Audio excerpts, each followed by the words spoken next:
and welcome back to Bug Rounds. On this channel, yada yada yada yada, all things creepy crawly. I am too excited for intros right now, guys. So what has happened is I've had my first scout emerge from a very special batch of ova. Now what I mean by scout is quite often with stick insect ova you tend to have one hatch days or maybe even weeks before the other nymphs. Something I'll touch up in a future video. So why is it special ova? Well, this batch came all the way from a breeder in France and it is the O KANGI, a species I kept well before I started YouTube, and I've missed them so much.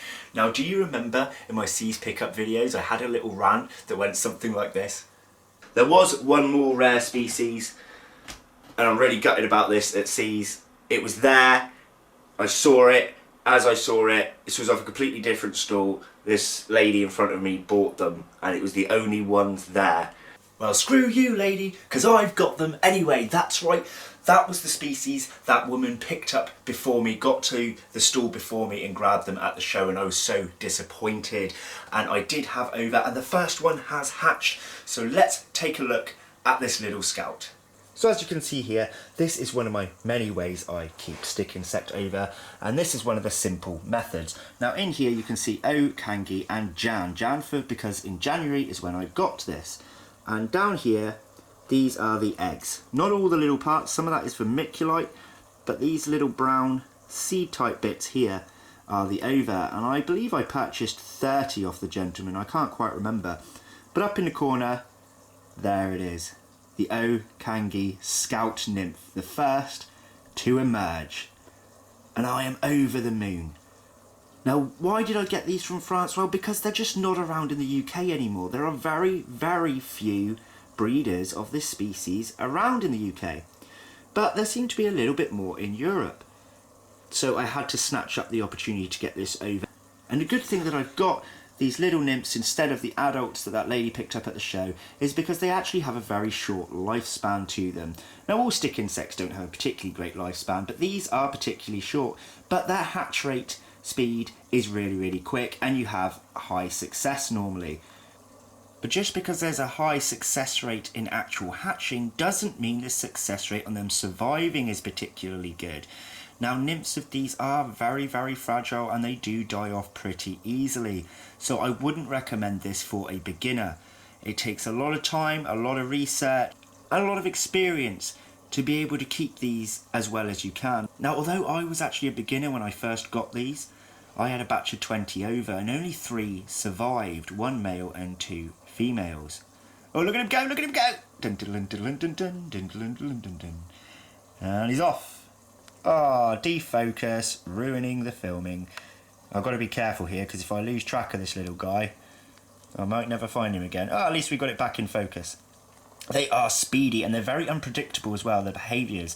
Sometimes they drop, sometimes they just scarper. They're really cool and exciting. Now, I'm going to have to use a Google image to show you a picture of an adult, so I will pop that up on the screen now. And as you can see, they are really interesting looking stick insects, black and red, sort of demonic in a kind of pretty way. But yeah, I just had to share this with you guys because I know a few of my viewers are a little bit phasmid mad and... Oh look, he went on my finger!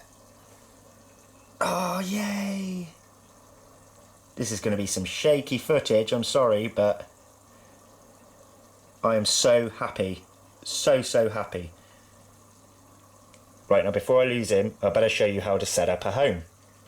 Now I've gone as simplistic as they come here. This was an old sweet jar with a hole in the lid. I actually got this from a cool mystery box that I got from MP Exotics, but I rehoused the spider that was in here and now it's left me this free. Now what's in here is a little bit of firethorn and some stinging nettles.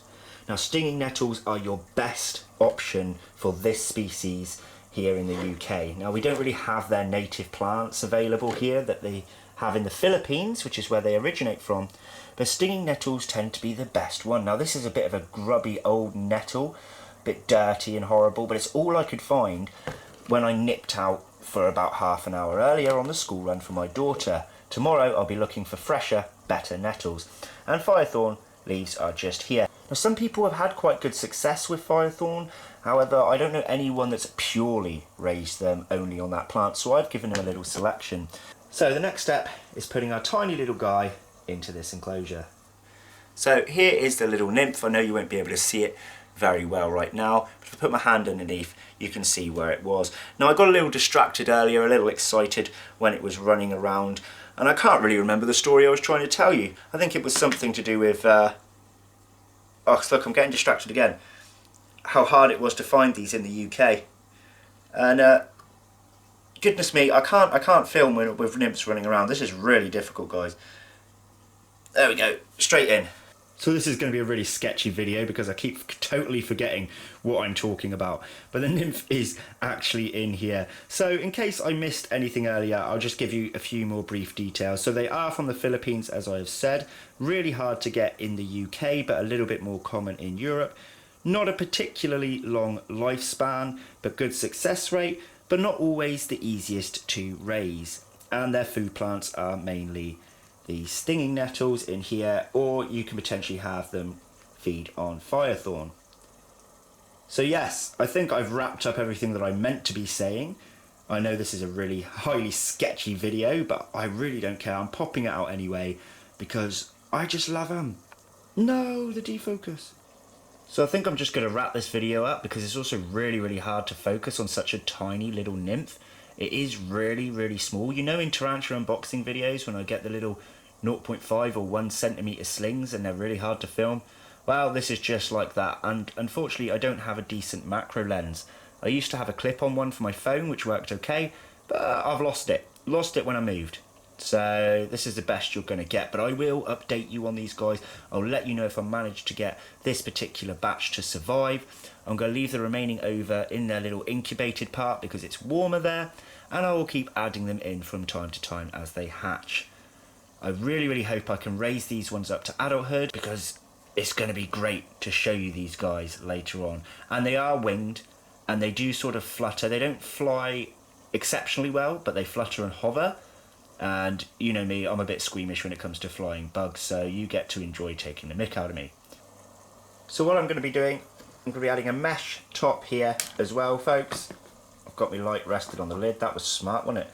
And then I just screw that on the top. I can't really do it one-handed because this mesh is quite thick, but that way it gives the ventilation holes and they can't escape.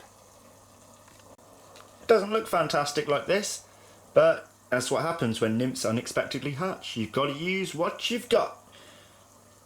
Anyway, one last look at him and let's wrap this video up. So anyway, if you want to see what else dwells within the realm, make sure to pop back weekly for multiple videos. I know this might not have been so exciting to the rest of you, but I just share everything that makes me feel great. So thanks for watching again, guys. Take care. Bye bye.